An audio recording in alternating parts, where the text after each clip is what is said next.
Hello everyone and welcome back to Mythical Factory. Today we're exploring another creature from Norse mythology, Jörmungandr, the Great Serpent.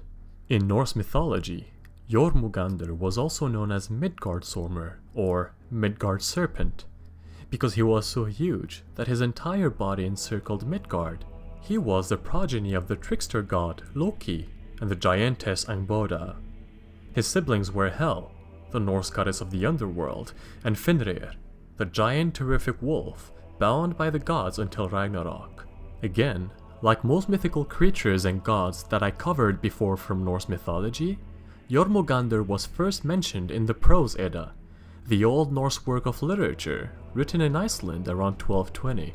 It is said that when he was born, the gods were so terrified by him that they threw the serpent into the great ocean that encircled Midgard. While he was in the ocean, he grew so large that at one point he was able to surround the earth with its massive body. It is said that the arcs of his coils, when they rose in the air, were deemed to be the rainbow. Thor, the Norse god of thunder, was said to be the archenemy of Jörmungandr. Thor and the beast had two encounters.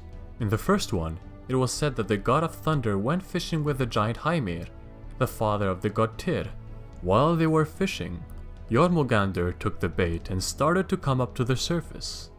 However, fearing that it would bring Ragnarok, basically the apocalypse in Norse mythology, the giant Hymir quickly cut the line, sending the massive serpent back to the abyss. Their second encounter is said to take place during Ragnarok.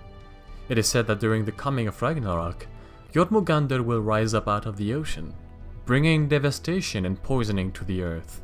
His adversary will be Thor, and according to the legend, they are destined to kill each other during the final battle.